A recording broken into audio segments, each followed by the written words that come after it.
Assalamu alaikum 9th class. Today is Thursday 17 December 2020 and today our topic is mechanism of photosynthesis of chapter number 7. Page number is 121. Mechanism of photosynthesis. Photosynthesis occurs in two phases. Photosynthesis two phases में होती है। एक को हम कहते हैं light reactions, एक को हम कहते हैं डार्क रिएक्शन। लाइट रिएक्शन इसको इसलिए कहते हैं क्योंकि लाइट की प्रेजेंस में हो रहे होते हैं, और डार्क रिएक्शन इसको इसलिए कहते हैं क्योंकि लाइट की एब्सेंस में हो रहे होते हैं। सबसे पहले इसकी डायग्राम देख लेते हैं। डायग्राम में ये आपके पास क्लोरोप्लास्ट दिखाया गया है, और क्लोरोप्लास्ट में एक स्ट्रक्चर होता है, आपने चैप्टर नंबर 4 में पढ़ा था, जिसको हम कहते हैं थाइलाकोइड। लाइट रिएक्शन थाइलाकोइड की मेम्ब्रेन में हो रहा होता है। जब सनलाइट को कैप्चर करेगा, थाइलाकोइड सनलाइट को एब्जॉर्ब करेगा, क्योंकि इसके अंदर क्लोरोफिल होता है। तो क्लोरोफिल जब लाइट एनर्जी को एब्जॉर्ब करेगा तो हमारे पास 2 हाई एनर्जी मॉलिक्यूल बनेंगे। इसको एक को हम कहते हैं एटीपी और एक को हम कहते हैं NADPH। Light reaction thylakoid membrane में हो रहे होते हैं और इसमें oxygen as a by product बनती है। सेकंड फेज है dark reaction. Dark reaction stroma में हो रहे होते हैं, क्लोरोप्लास्ट के स्ट्रोमा में। इसको हम डार्क रिएक्शन इसलिए कहते हैं क्योंकि लाइट एनर्जी को डायरेक्टली यूज़ नहीं कर सकते। ATP stand for adenosine triphosphate, और सेकंड हाई एनर्जी मॉलिक्यूल है NADPH। ये रिड्यूस फॉर्म है NADP की।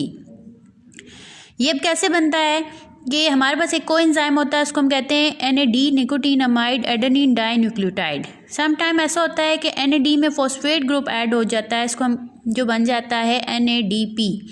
जब इसकी रिडक्शन होगी, यानी कि हाइड्रोजन ऐड होगा, इलेक्ट्रॉन ऐड होंगे, तो ये बन जाएगा NADP से NADPH।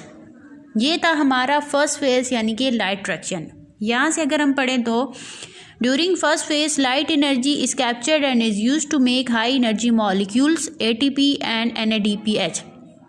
अब फर्स्ट फेज में क्या होगा, लाइट एनर्जी यूज होगी और 2 हाई एनर्जी मॉलिक्यूल बनेंगे ATP एंड NADPH।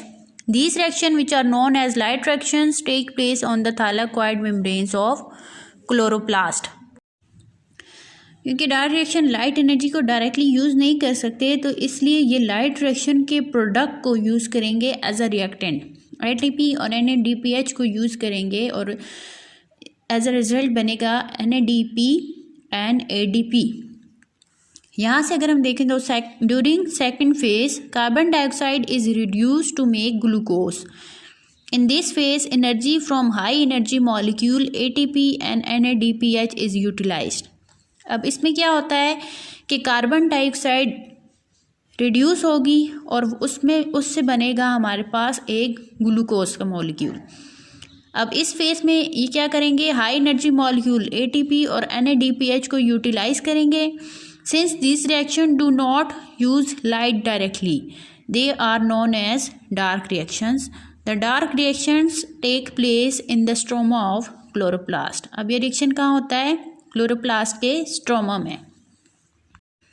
अब हम लाइट रिएक्शंस के इवेंट्स पढ़ते हैं। पेज नंबर 122 पे light reaction of photosynthesis diagram में डिस्कस की गई है।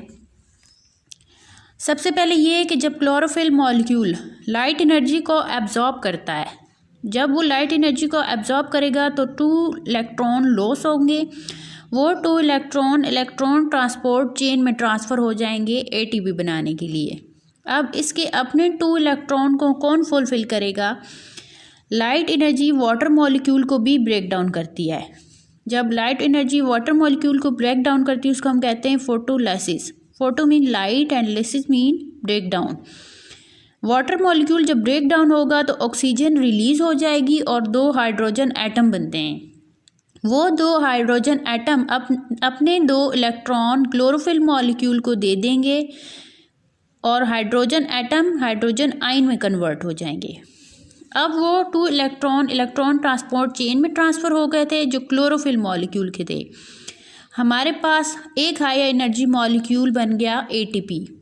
अब सेकंड हाई एनर्जी मॉलिक्यूल भी बनना है NADPH।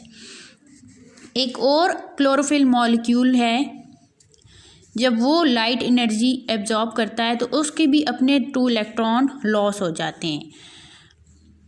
वो 2 इलेक्ट्रॉन हाइड्रोजन आयन मिलेंगे और साथ NADP, ये मिलकर हमारे पास एक सेकेंड हाई एनर्जी मॉलिक्यूल बन जाएगा NADPH। क्योंकि लाइट रिएक्शन में 2 हाई एनर्जी मॉलिक्यूल बनते हैं, एक होते हैं ATP और एक होता है NADPH। पेज नंबर 121 पे लाइट रिएक्शन के इवेंट को एक्सप्लेन किया गया है जो हमने डायग्राम में डिस्कस किया है। The summary of events of light reactions is as follows. When chlorophyll molecule absorb light, their energy level increases and their electrons are emitted. जब क्लोरोफिल मॉलिक्यूल लाइट को एब्जॉर्ब करेगा तो उसका एनर्जी लेवल इंक्रीज होगा और उसके जो 2 electrons हैं वो इमिट होंगे यानी कि रिलीज होंगे। Electrons are pass to electron transport chain to produce ATP। वो इलेक्ट्रॉन्स इलेक्ट्रॉन ट्रांसपोर्ट चेन में ट्रांसफ़र हो जाएंगे ATP बनाने के लिए। Light also break water molecule photolysis and oxygen is released. The hydrogen atom of water give electrons to chlorophyll and become ions. Light water molecule को break down करेगा, oxygen release होगी और hydrogen atom अपने 2 electron chlorophyll को दे देगा और वो hydrogen ion बन जाएगा।